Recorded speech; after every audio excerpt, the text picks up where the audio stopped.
yeas are 53, the nays are 47. Les débats au procès en destitution de Donald Trump se sont ouverts devant le Sénat américain par une âpre bataille sur les règles de ce rendez-vous historique. Les démocrates voulaient convoquer de nouveaux témoins clés et demander des documents de la Maison-Blanche, du département d'État et du ministère de la Défense. Des pièces à conviction qu'ils n'ont pas obtenues dans la première phase à la Chambre des représentants. Mais un à un, les différents amendements des démocrates ont été rejetés.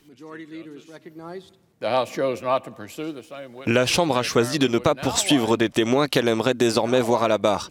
Les démocrates voudraient maintenant que le Sénat s'engage à nous poursuivre, nous, les républicains.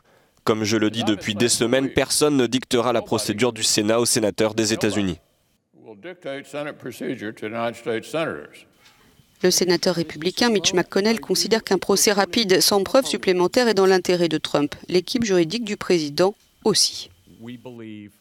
Nous pensons qu'une fois que vous aurez entendu les premiers éléments, la seule conclusion sera que le président n'a absolument rien fait de mal.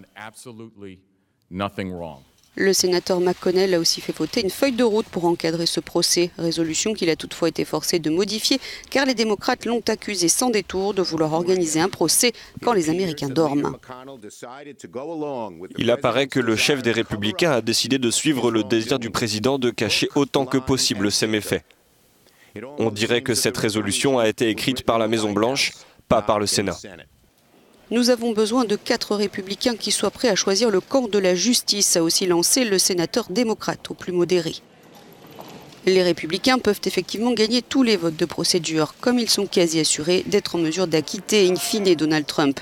Le président des États-Unis fait face à 2 accusations, abus de pouvoir et entrave à la bonne marche du Congrès pour avoir fait pression sur l'Ukraine.